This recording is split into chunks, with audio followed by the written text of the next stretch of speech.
8월 27일 새벽은혜 하나님께서 우리에게 주신 말씀은 데살로니가 전서 5장 23절에서 28절입니다. 제가 봉독하도록 하겠습니다. 평강의 하나님이 친히 너희를 온전히 거룩하게 하시고 또 너희의 온 영과 혼과 몸이 우리 주 예수 그리스도께서 강림하실 때에 흠없게 보존되기를 원하노라. 너희를 부르시는 이는 미쁘시니 그가 또한 이루시리라. 형제들아, 우리를 위하여 기도하라.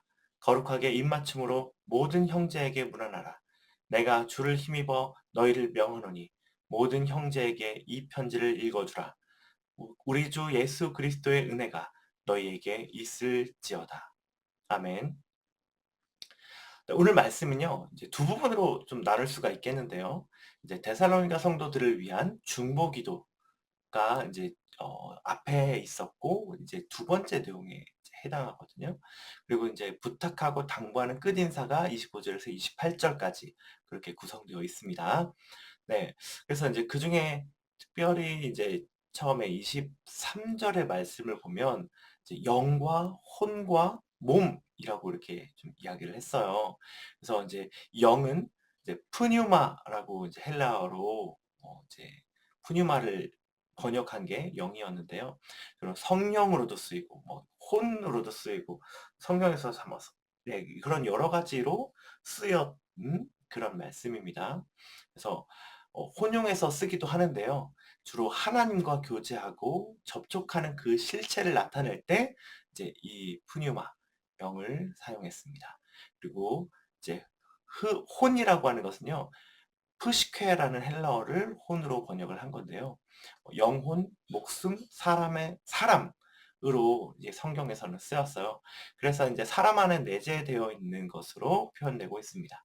사람 자신으로 동일시하기도 했고요. 그래서 인간의 정서적인 기능을 나타내는 그런 의미로 자주 쓰였습니다. 네, 세 번째 몸은요, 소마라는 헬라어를 몸으로 번역한 겁니다. 인간의 몸, 육체를 가리킵니다. 이것은 살아있는 동안에는 이제 영혼과는 분리될 수 없는 거를 얘기해요. 그래서 이 세 가지가 예수님이 강림하실 때 흠없게 보존되기를 원한다라고 이렇게 권면하고 있는 거거든요. 그래서 이때는 이거는 예수님께서 다시 오실 때 우리가 다시 썩지 않을 신령한 몸으로 부활시킨다라는 그런 이야기예요. 그래서 재림의 때에 이제 그런 신체의 흠이 아닌 그런 책망받을 것 없는 그런 삶으로 하나님께 받아들여지기를 기도하는 겁니다. 네, 그래서 우리가 그 뜻을 위하여서 하나님께서 미쁘신 하나님께서 그렇게 만들어 가신다라고 하는 그 내용이 바로 23절, 24절입니다. 그래서 이것들을 봤을 때 이제 하나님께서 우리에게 주신 말씀 첫 번째는요. 주께서 다시 오실 때까지 영과 혼과 몸을 지키자 합니다.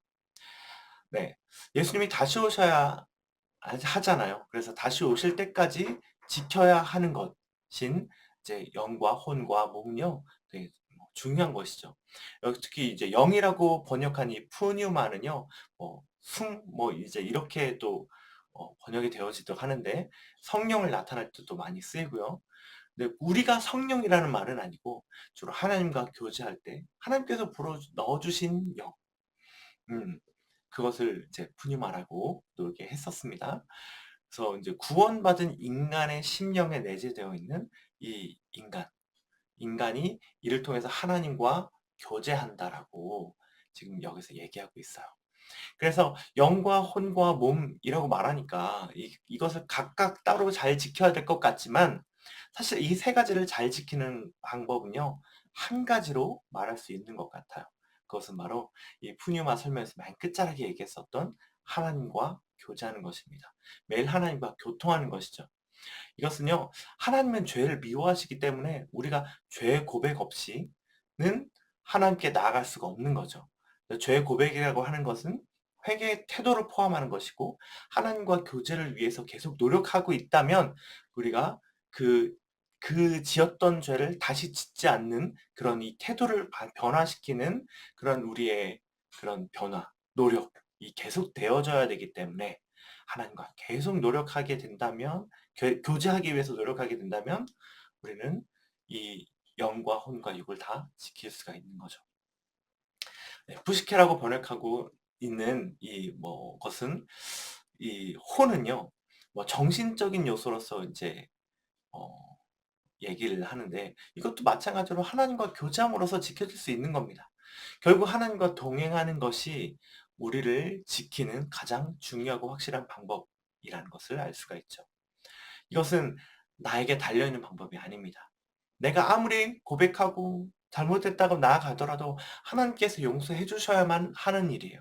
그래서 주님의 자비하심으로 우리는 하나님께 나아갈 때 하나님께서 언제든지 고백하면 내가 용서해 주겠다라고 말씀으로 우리에게 약속하셨죠. 그래서 저는 미쁘시고 의로우사 우리의 죄를 사하시고 모든 불의에서 우리를 깨끗게 하실 거라고 요한일서 2장에 말씀하셨습니다. 그래서 오늘 이 주님을 의지하고 주님과 동행해서 우리의 영과 혼과 몸을 지켜서 정말 주님이 다시 오실 때까지 어, 우리의 삶을 지켜나가는 그런 온전한 행위로서, 그리고 하나님 앞에 이 주님의 재림할 때 하나님 앞에 우리의 행실이 하나님 앞에 음, 책망받을 것이 없을 그런 어, 몸으로 잘 지켜나갈 수 있도록 우리가 같이 노력하는 그런 하루가 되었으면 좋겠습니다. 그런 우리의 하루를 보고 하나님께서도 기뻐하시고 우리도 기쁨에 넘치게 될 것입니다. 자, 주님이 주시는 두 번째 말씀은요, 믿음으로 말씀을 보고 기도를 부탁하자입니다. 자, 바울이 데살로니가 교회에 당부했던 것은요, 작게는 뭐 세 가지 정도 볼 수 있지만 크게 두 가지로 보겠습니다. 첫 번째는 우리를 위해 기도하라라고 한 것이고, 두 번째는 모든 형제에게 이 편지를 읽어 듣게 하라라고 하는 것입니다. 그래서 바울이 기도의 능력이 부족한 게 아니잖아요. 능력의 사도 아닙니까? 근데 무엇이 부족해서 이제 기도를 해달라고 얘기하겠습니까? 기도가 능력이라면. 하나님의 능력이 여러 사람이 모여야지만 가능한 것도 아니고 조건이나 제약이 붙어 있는 그런 불완전한 것이 아니라 완전한 것인데, 왜 바울은 데살로니가 교인들에게 기도해 달라고 얘기했을까요? 우선 기도는요, 하나님의 역사를 볼 수 있는 믿음의 눈이 되기 때문에 그렇습니다. 우리가 기도하면요, 아, 하나님이 이 일을 이루셨구나라고 인정할 수 있게 됩니다. 하지만 내가 기도하지 않았다면요, 이거 우연 아닐까? 라고 하거나, 혹은 내가 아닌 다른 사람 때문에 이루어졌구나, 그 사람이 기도했거나 그 사람이 하나님의 뜻에 순종했기 때문에 이게 되었구나 라고 생각하고, 그 하나님의 능력의 역사가, 은혜의 역사가 나와는 상관없는 일이 되거든요. 그렇게 바울은 데살로니가 교회 성도들에게 자기를 위해서 기도를 해달라고 얘기를 하면서 자기가 이루어갈 이 하나님의 역사에 함께 참여하도록 부탁하고 있는 것입니다.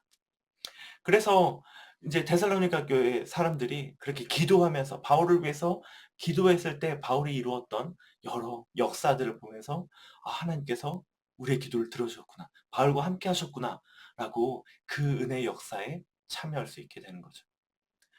네. 또 한 가지로 그만큼 바울도 성령을 쫓아 행하는 일, 그렇게 막 매 맞고도 주 예수님을 증거하는 그런 일들이 쉽지만은 않고 힘들었다라는 것들을 미루어 알 수 있습니다. 그렇기 때문에 중보의 능력으로 일어설 수 있도록 기도를 부탁하는 것이죠. 이제 믿는 초신자가 기도를 하면 얼마나 한다고 하면서 기도를 부탁하지 않을 수도 있었겠죠. 기도 제목을 물어보면 됐습니다. 저는 됐습니다. 라고 얘기하는 사람들도 있죠. 근데요, 하나님은 기도하라고 하셨고 예수님도 제자들에게 기도를 부탁하셨습니다. 결국 그 기도가 필요 없다라고 얘기하는 사람은, 기도를 부탁하지 않는 사람은요, 기도의 능력을 믿지 않는 것이고 하나님의 능력이나 도우심을 믿지 못하는 것입니다. 그렇기에 우리는 서로 기도를 부탁하고 서로를 위해서 기도해야 합니다. 서로에게 있어서 기도의 동역자가 되어야 합니다. 그래서 기도의 힘으로 이제 믿고, 기도의 힘을 믿고 기도하라고 하신 예수님과 그 하나님의 능력을 믿고 우리가 서로 기도하기에 힘을 써야 되겠습니다. 그럴 때 하나님이 이루어 가시는 이 놀라운 역사 가운데 이것을 그냥 우연이라고 하지 않고 나와 상관없는 이야기라고 하지 않고, 우리가 우리의 기도를 들어주셔서 하나님께서 이 일을 이루셨구나라고 그 역사에, 놀라우신 하나님의 역사에 동참할 수가 있게 된 것입니다. 우리도 기도함으로써 하나님의 역사에 동참하는 행복을 전하는 교회 모든 성도님 되시기를 간절히, 간절히. 네. 바울은요, 이 편지를 모든 형제들이 보기를 원한다고 했습니다. 오늘날 이 편지는요, 말씀이 되었잖아요. 근데 바울이 이렇게 말씀이 될 것을 알았다고 볼 수는 없겠지만, 자기가 어떻게 하면 이 데살로니가 교인들이 하나님 앞에 더 나아갈 수 있을까 고민하며 썼던 이 책을요, 누구 혼자 혹은 지도자 몇 명만 알기를 원하지 않았습니다. 모두가, 모든 형제들이 읽고 하나님 앞에 그렇게 순전하게 나아가기를 바랬습니다. 이 말은요, 하나님도 성경을 목회자만 알기를 원하지 않고 모든 성도들이 알기를 원하신다는 말이 되거든요. 그러니 여러분, 성경을 설교로만 듣지 마시고 직접 큐티하면서 하나님이 나에게 어떻게 말씀하시는가, 내 상황과 환경 속에서 어떻게 말씀하시는가를 들으시기 바랍니다. 말씀 없이 기도만 하면요, 악한 영이나 정말 삼천포로 빠질 위험이 높습니다. 하지만 이 말씀 앞에 말씀의 문맥만 잘 보고 적용해도요, 예, 위험한 해석을 하기보다는 정말 풍성하신 하나님을 체험할 수가 있을 겁니다. 그래서 그렇게 말씀으로 우리의 삶을 인도해 주시는 그 하나님을 경험하게 될 것입니다. 그래서 우리 사랑하는 행복을 전하는 교회 모든 성도님들도 주님의 말씀을, 어, 이 바울이 모든 사람에게 알기를 원한다라고 했던 것처럼 하나님도 우리가 그 말씀을 알기를 원하니까요. 우리도 그 말씀을 꼭 다른 누군가의 설교를 듣는 것도 좋지만 또 우리가 직접 하나님의 말씀을 듣는 것도 또 게을리하지 말자, 라고 다짐하는 그런 하루가 되었으면 좋겠습니다. 같이 기도하도록 하겠습니다. 하나님 아버지 감사합니다. 오늘 이 데살로니가 말씀을 통하여서 전 주님과의 동행함으로 우리 영과 혼과 육을 지켜서 정말 하나님 보시기에 부끄러움 없이 잘 지켜나갈 수 있도록 함께 해주시기를 원합니다.